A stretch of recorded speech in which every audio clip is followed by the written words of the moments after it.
Hey everyone, I am excited to have David Hunt with me today. David is the head of customer support at HubSpot.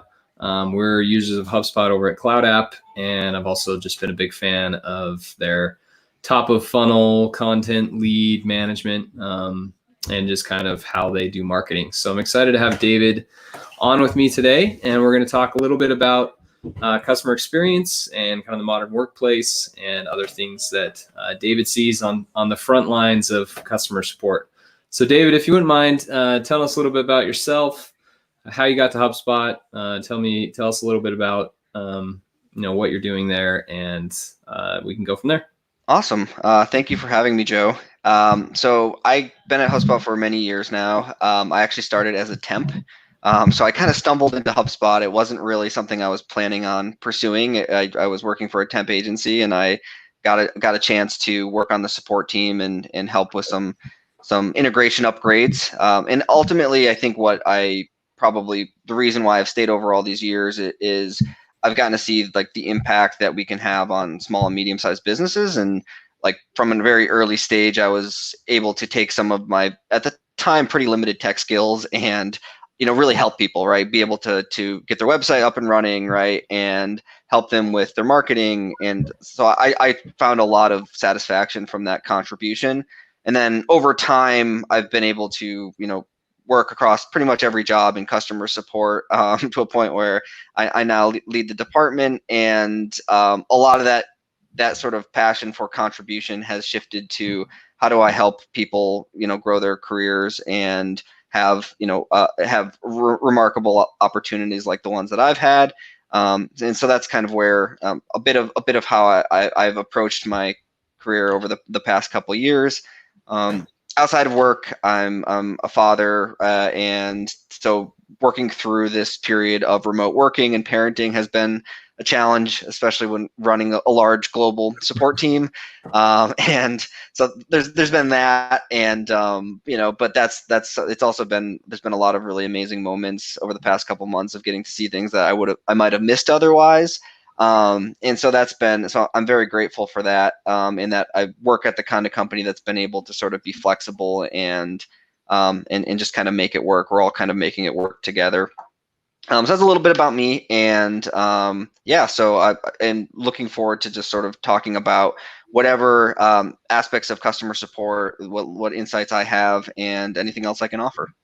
Awesome. Yeah, it's been pretty wild. Definitely like blending those two lives of being a parent and taking on leadership roles. I'm sure that's you've experienced similar things to me.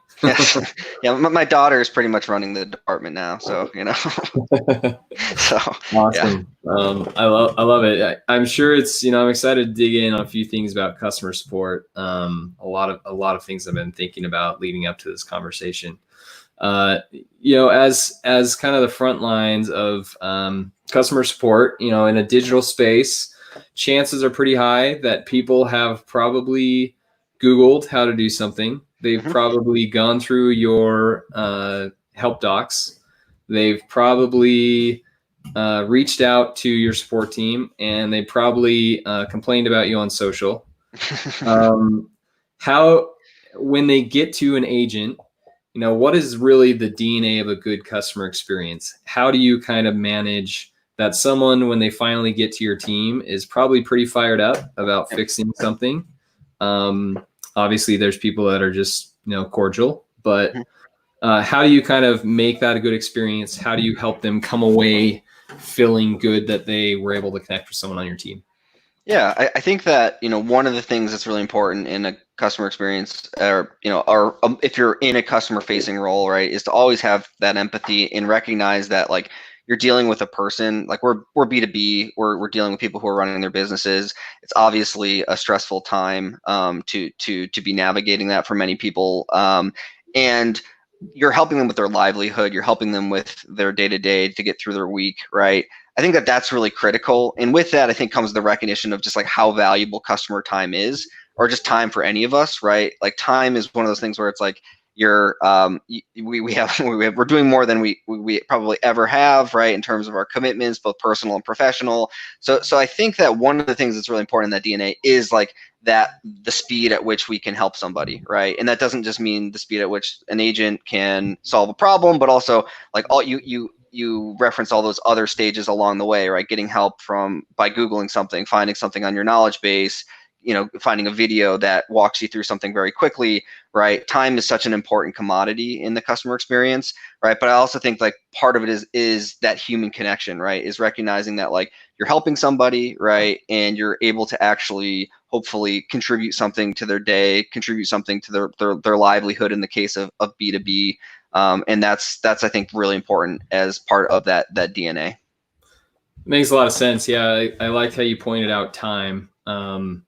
It can be frustrating when you're so reliant on a tool, and it's especially like automation, with HubSpot. And if something breaks and you have either emails that aren't going sent out or things that aren't able to happen as a part of your marketing system, it can be really frustrating. I think it's important that you mentioned, acknowledging that and the time that people are having to take to reach out to you and also fix the problem. Yeah, and I think too, like, and if because you are taking that time, right, it's like, how can you add value, right? How can you move beyond from just being about fixing a problem to really contributing something in that interaction, right? So I think like that's a lot of times what we're trying to instill across, our team around the world is like, how do we move away from just being this sort of like, having these transactional interactions to where we're really providing value. And so somebody's walking away with maybe more than they initially came into that interaction expecting. I really like that. So, as customer support is really so important, and you're kind of going in on this a little bit, but how can you really try and stand out when someone reaches out to you? And you mentioned, adding in elements that maybe they didn't know about before. Take us through that a little bit more and maybe share some experiences there.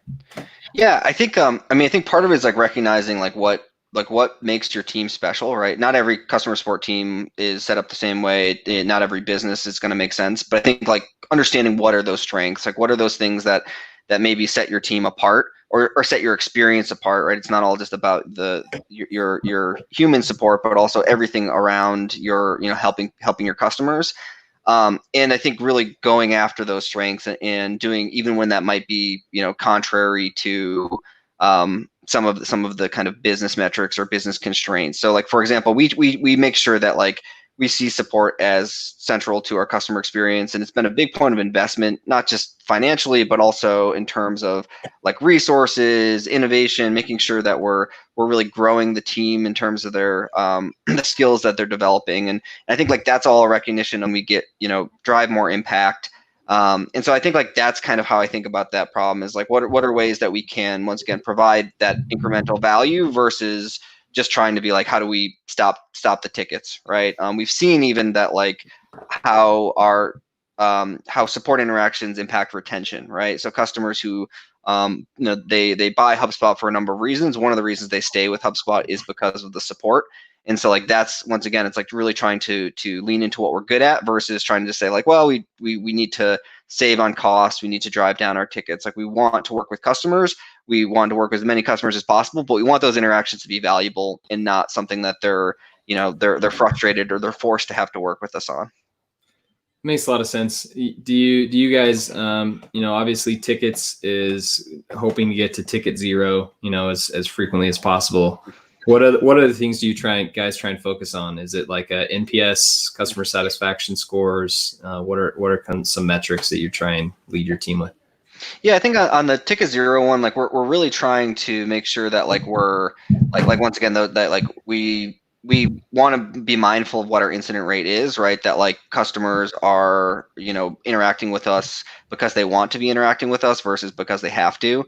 But then we're also tracking things like customer support NPS. We're tracking things around resolution time, a number of other kind of like industry standard metrics. But I think a lot of it too is making sure that like we're then using those metrics as like an objective starting point of a conversation to make our experience better, right? It's not just about NPS in a vacuum is interesting directionally, but it's more about, okay, what are we learning from those insights and those friction points in the experience, and what are we doing to sort of eliminate them upstream?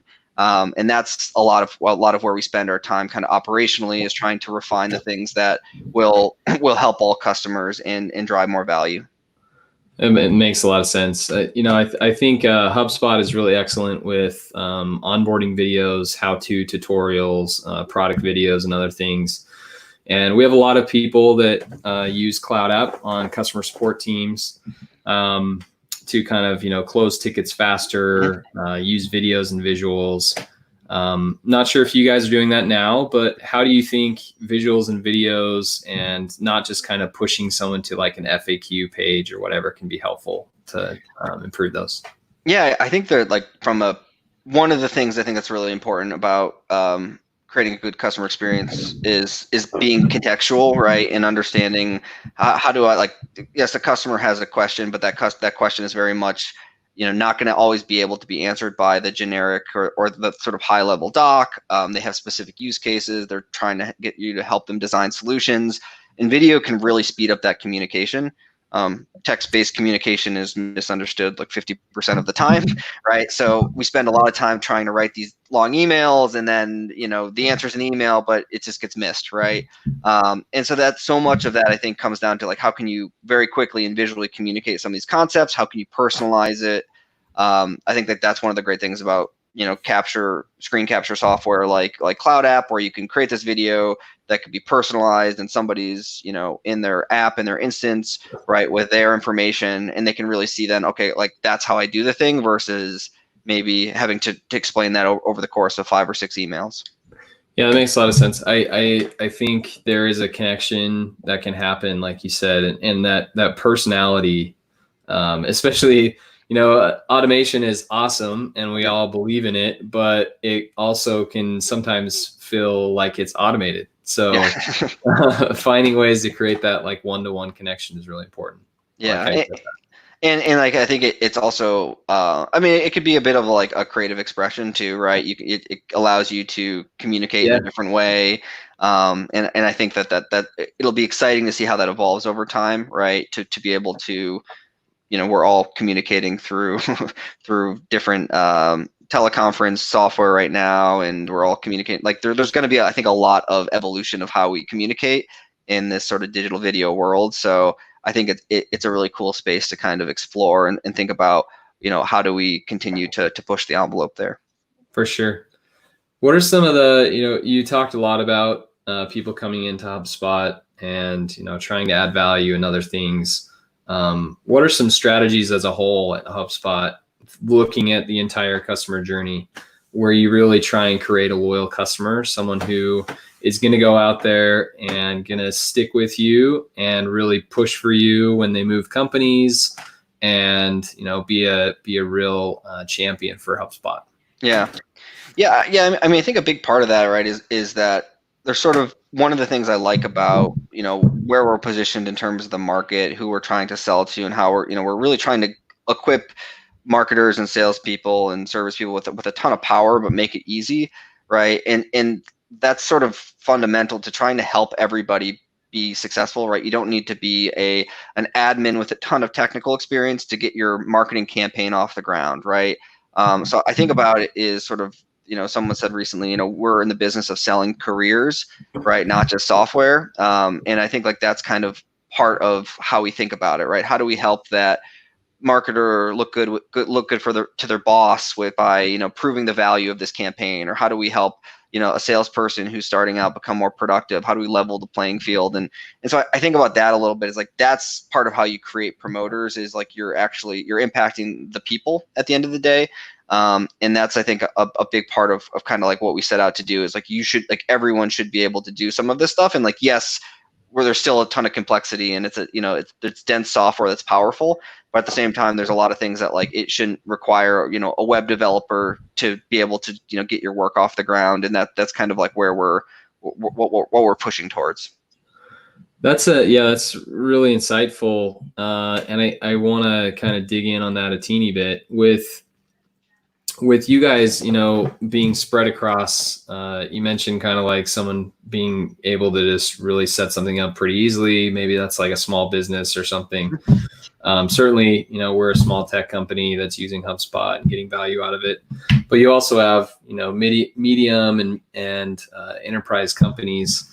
How do you kind of segment, how to help different users and personas at different size companies, and do you see much differences there? Yeah, I think we've experimented with a bunch of different strategies in the past in that space, right? And I think that we've seen sort of less differences than you might expect, right? And part of that's because if you're a more complex company, if you're enterprise customer, if you're using more of our software, you're going to have more complex needs. But even then, I'd say that in the startup space, you have some people who are using very basic products and really pushing the envelope. So some of it is less about your subscription level and what you're paying, but also is about your business context. So I think that for us, we try to at least first and foremost get really clear on what's a really high base level of service we want to provide, versus trying to be with some exceptions,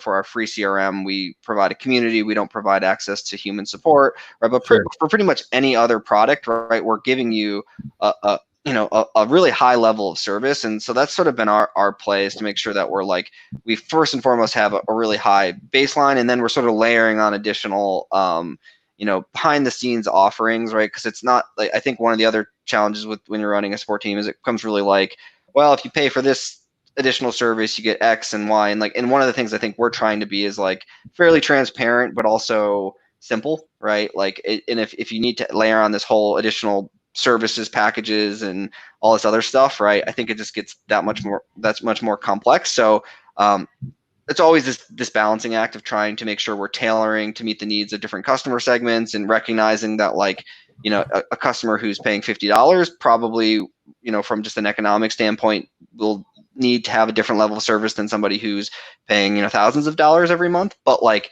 we don't want it to feel like we're fundamentally committed to everybody having that sort of opportunity to grow and that access to help when they need it.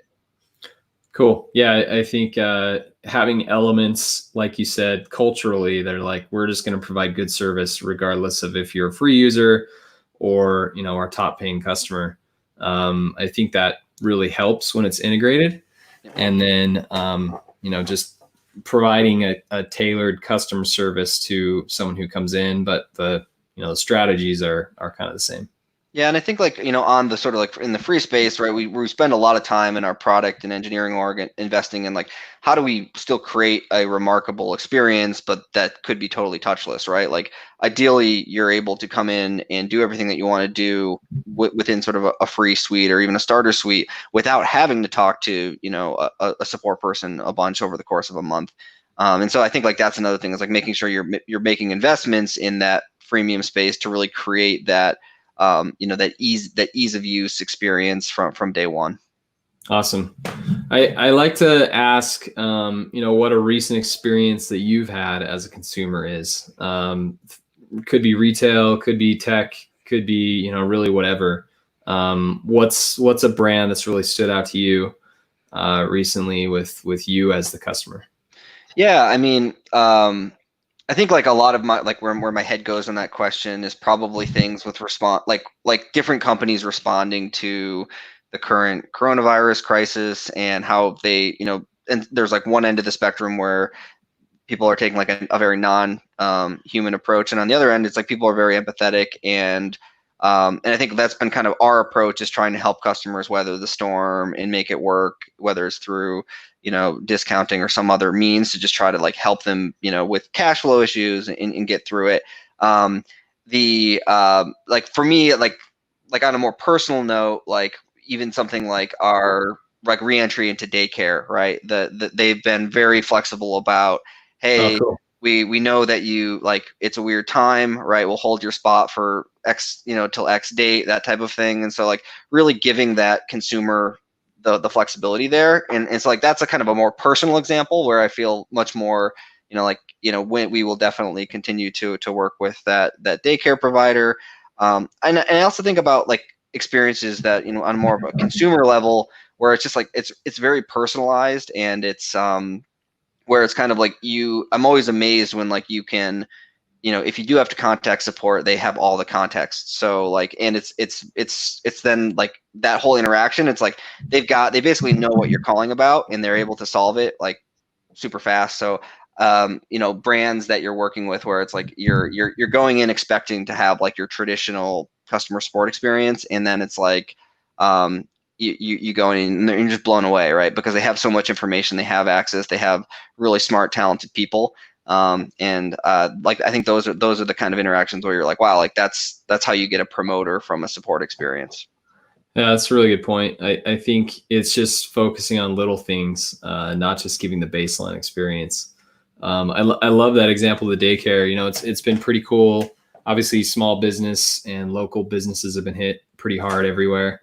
It's been cool to kind of see innovation with like curbside pickup for food, and people like we had this like local bookstore that we love to go to, and they were like they were wrapping up books and then writing like the plot on it. So it was like wrapped in this paper bag type style, and then the plot was written. So it was like they were selling a mystery, basically. Like you didn't know what you were buying, but it was like recommended by the editors or the people that worked there.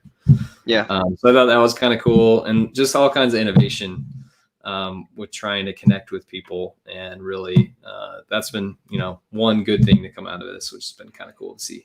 Yeah, and I think like transparency too is another thing. Like I think that like I'm always impressed when companies are willing to sort of say like, hey, we know like we have a backlog, we've had supply chain issues, we've had some of these things, and like just but like kind of leveling with customers, and hopefully customers are understanding in those situations where it's like there's been an influx in demand in this new world, and we're so I think also just kind of like transparency and communication is something I've been really impressed with various businesses around, as they sort of like they're the other end of the spectrum where they're getting totally hammered with demand. And so it's always cool to see sort of how do people navigate that and be transparent, and hopefully speak to sort of customers empathy of what they're going through. One thing I gotta know before we get to kind of our last question. This has been a great conversation. Really appreciate it, David. What has onboarding been like? I'm sure customer support is one of those that may have higher churn, kind of like sales and customer success, and marketing can have churn as well, as far as employee retention goes. What is it like onboarding remotely? And I'm sure you do this a lot already. Yeah. What are some tips and tricks for like people that are hiring still right now? To make sure people are brought into the company, they feel comfortable, they feel ready, and they're moving day one without necessarily a face to face. Yeah. So like we started, at least in support a couple of years ago, we started like hiring remote, which like a lot of the company, most of the roles were in office roles, and we started to at least build out kind of that remote team. And I think we probably missed a lot of opportunities early on, or where we just kind of thought things would just transfer one to one, where it's like, okay, this structure, this thing that works in the office, right? Like we don't really need to be really mindful about that experience the same way, because it just happens. People just, you come in with a new hire class and you get to know each other, and you have like the coffee chats or whatever, right? And I think part of it is like you have to really look at it as like, what are those touch points that you lose along the way, and how can you kind of recreate them in some way that's fairly inclusive and engaging. Because like there's a lot there where I think, yes, you can probably get up to speed and do a job, but some of what you maybe miss along the way is that connection, or is the the feeling like you have access to other people for help, right? Some of those things that maybe you take for granted. So I think it's important to look at like, how do you sort of recreate some of that in the remote context, right? Little things, even like daily stand-ups, or you're using some kind of Slack or some other software to communicate throughout the day. And that I think also you're really thinking about how do you make sure that people are getting the opportunity to, I think, get into the work as soon as possible, but then sort of apply what they're learning, right? Because I think it becomes that much even harder to be like, here's 3 weeks of like video content to go through, and now you're going to have to apply it to a job. It's like, really, adults learn through doing, and you need to make sure that like as quickly as possible, right? So we actually like redid our whole onboarding program to make it work for remote, and now that's kind of become the standard for everybody. So and we found too, people actually in that onboarding program were ramping up faster and they were becoming more productive. But it took a lot of like growing pains and iteration to make some of those changes. But I definitely would say like trying to give people the opportunity to apply what they're learning as quickly as possible, is really key there, because otherwise I think it's like you kind of lose people in terms of that engagement. And and I think also just making sure you have, like I said, access to individuals, access to leaders, making sure you're creating that inclusive environment. Yeah, that's great. That's nice that you guys had already kind of been moving that way, so you could have some iterations of playbooks and see what was good and what was bad, and make some choices there. Yeah, it's been nice too, because it's kind of leveled the playing field though too, where it's not everyone's remote. Every manager has to manage remote, right? So it's actually, I think, been in many ways it's been a challenge, but it's also kind of catalyzed probably the direction that we're going to head as a world in many situations. So I think that's definitely been a positive, because we're all trying to get better and to think more about like that experience of each person, who's sitting all across the world. Awesome. David, I just got one last question for you as we kind of close things up today. What advice do you have for customer support leads out there? You like you said, worked your way up from being a temp to a lead, of one of the larger departments, I'm sure, at HubSpot. What are some tips and tricks, some advice? Just kind of give your parting words of wisdom out there. All right, I'll give it a shot.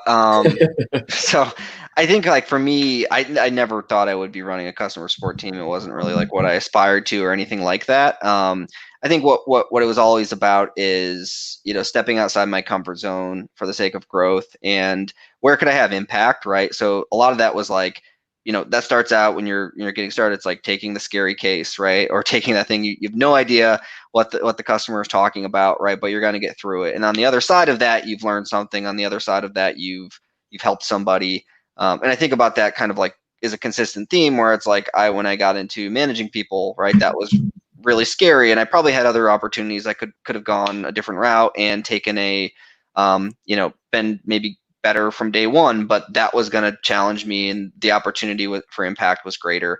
So I think like that's kind of how I've approached it. It's like I've never done most of the things that I've done in my career, and so then it's like always coming through, getting to the other side of that. And to do that, you also need to surround yourself with people who are gonna help you, right? Who are going to challenge you to be better, whether they're people who are working for you or that you're working for, or your peers. I think like getting to work with really smart, interesting people who push you to do your best work is critical. And then I think like also just I'm just trying to think what other parting words of wisdom. I think like for me too, it's about like how do you always, like how are you leaving things better than you found it? How are you helping others and giving others a voice? How are you being inclusive in your day to day? I think that's just like really important. It's like if you want to work at the kind of organization where people can bring their best selves and be authentic, right? Every single person I think plays a role in that. And and it's even that much harder, I think, in the remote context and some of those things. But always, I think, thinking about like who am I being for my team, and how am I in for customers, and how am I facilitating that kind of environment where people can do their best work. Awesome, David. Yeah, we're all making it up along the way, so it's good. It's always good to hear other leaders say that. So yeah, appreciate your time today. Big fans of HubSpot, and keep up the good work. Yeah, and look forward to talking again soon. Yeah, thank you, Joe. I appreciate it. Thanks, David. All right. Bye.